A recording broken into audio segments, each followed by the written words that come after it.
ताम्हिणी घाट पार करताना थार दरीत कोसळली, तब्बल 500 फूट खोल दरीत। ही नवी कोरी थार जेव्हा कोसळली होती तेव्हा त्यात एकूण 6 तरुण होते, जे पुण्याहून कोकणात निघाले होते। 20 दिवसांपूर्वी घेतलेली नवी कोरी थार घेऊन पिकनिकला निघालेल्या या तरुणांसोबत अपघातात जे झालं त्याची कल्पनाही अंगावर काटा आणणारी आहे। त्यांच्या घरचे कॉन्टॅक्ट करायला बघत होते की मुलं पोचली का नाही कोकणामध्ये, वाट पाहिली त्यांची की बाबा परत रिटर्न फोन येईन, पण काय फोन नाही आला त्यांचा। काल रात्री ड्रोनने चेक केलं तर ते गाडीचं इथं गाठात दिसलं। आणि आम्ही मित्रमंडळी म्हणजे असं भावासारखेच आहे, आम्ही सगळेजण खाणं वगैरे संघ उठणं बसणं आम्ही संघच करतो। त्यामुळे आम्हाला एक भीती वाटली की बाबा आमचे मित्र पुढे आहेत काय असं करून शोधतात। अजून पण त्यांच्या मनात भीती की बाबा ते असं वाटतं की त्यांना काय नाही झालं पाहिजे असं। 20 वर्षांचा साहिल, 20 वर्षांचा शिवा, 23 वर्षांचा प्रथम, 19 वर्षांचा श्री, 20 वर्षांचा ओमकार आणि 21 वर्षांचा पुनीत या नव्या कोरा थारमधून निघाले होते। समोर आलेल्या माहितीनुसार मंगळवारी पहाटे त्यांची ही थार दरीत कोसळल्याचं सांगितलं जातंय, पण या अपघाताची बातमी गुरुवारी सकाळी समोर आली। या मुलांच्या अपघाताची माहिती नेमकी कशी कळली, त्यांचं लोकेशन कसं शोधलं गेलं, मृतदेह बाहेर काढण्यासाठी कसं बचाव कार्य राबवण्यात आलं, हे सगळंच कल्पनेच्या पलीकडे आहे। दरम्यान ही मुलं नेमकी कोणाची होती, त्याबद्दल काय माहिती समोर आली आहे ती आधी ऐकूयात। रात्री 18 तारखेला पहाटे मंगळवारी 1च्या दरम्यान ते निघाले होते कोकणात। तर इकडे जाताना त्यांचा पुण्यावरून कोकणात निघाले होते। तर अंदाजे त्यांचा येतानाच इकडे ॲक्सिडेंट झाला। 6 जण निघाले होते, कोपरे उत्तमनगरला सगळे राहिले होते। सगळे किती वयाचे होते सगळे? सगळे 22, 20, 21, 22, 25च्या आतले सगळे।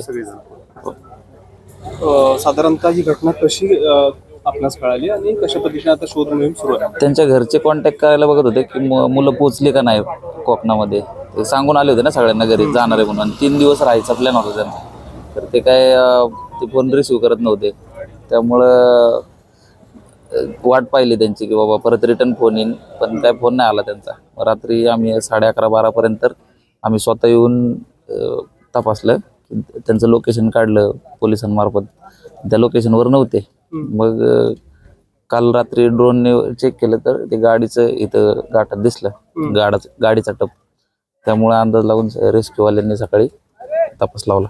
आमची मित्राचे 6 जण उत्तमनगरमध्ये राहिले आहेत। त्यांचं वय 25 वय आहे आणि आत्ताच ही 20-1 दिवस झाले ते गाडी घेऊन थार, तर ही पुण्यावरून निघली होती फिरण्यासाठी, म्हणजे कोकणामध्ये फिरायला आली होती सगळीजण। तर येताना त्यांचा फोन नाही लागल्यामुळे आम्ही आमची मित्रमंडळी, आमचं विशाल शेळमकर, नागेश भोकल शेट्टी, करण थोरात, हे आम्ही मित्र म्हणजे असं विचार केला की बाबा कुठं गेलेत काय गेलेत। त्यामुळे आम्ही तपास चालू केला पोरांनी आमच्या।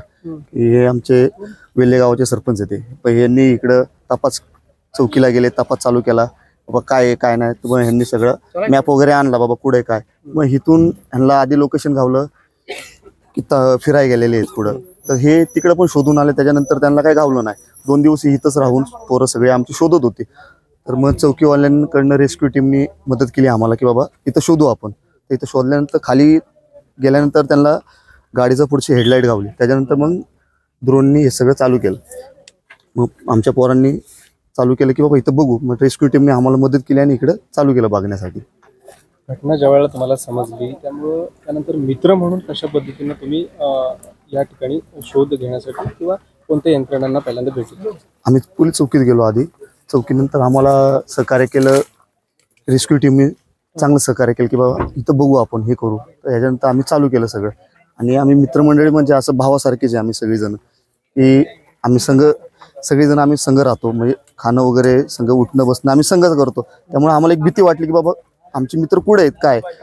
तर घरच्यांपेक्षा आम्ही म्हणलं जाऊ, आणि आमच्या मला तर आज कळलं, पण हे आमचे विशाल शेळमकर, करण थोरात, नागेश भोकल शेट्टी हे पोरं अजून 2 दिवस झाले जेवले पण नाही आहेत, की शोधतात आहे की बाबा कुठे आहेत आमचे मित्र, काय झाले पोरांना आमच्या, असं करून शोधतात आहे। अजून पण त्यांच्या मनात भीती की बाबा की असं वाटतं की त्यांना काय नाही झालं पाहिजे असं आम्हाला वाटतं। आमचे मित्र म्हणजे आम्ही एका ताटात खाणारी आहेत, की आम्हाला भीती पण वाटते की बाबा घरच्यांपेक्षा आम्ही त्यांना जास्त जीव लावलेला आहे। अपघात झाल्याचं कळल्यानंतर पोलीस आणि रेस्क्यू टीम यांनी शर्थीचे प्रयत्न केले।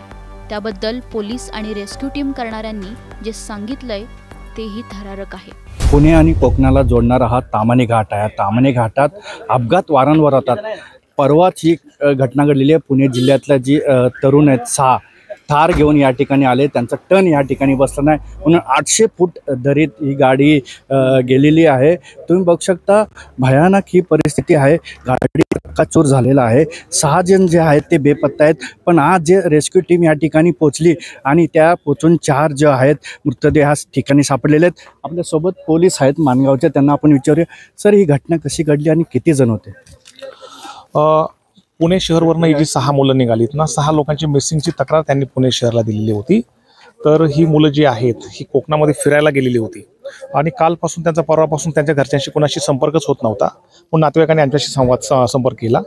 तर यांचं शेवटचं लोकेशन जे आहे हे परवा रात्री 12:15च्या दरम्यानचं हे तामिनी परिसरामध्ये दिसत होतं.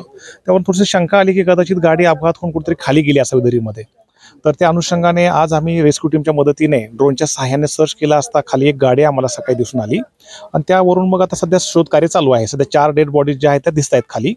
रेस्क्यू टीमच्या मदतीने आपण त्यांना घेऊन येतो आहोत वरती. आपल्यासोबत रेस्क्यू टीम आहे या ठिकाणी. मला सांगा कुठलं ठिकाण आहे आणि किती खोल दरीत आहे आणि किती लोक आहेत आणि किती जणांना आता बाहेर काढलं आहे? तामानी घाट आहे ना, त्याच्या सेंटरमधला हा पॉईंट आहे. तरी एक अंदाजन 600 फूट खाली गाडी आहे. 600 फूट खाली गाडी आणि 2 बॉड्या आहेत. ते एक 400 फुटावर आहे, बाकीचे एक 200 फुटावर खालची. किती होते आणि किती वयाचे आहेत हे सगळे? आता हे एक 35, 18, 20 असे.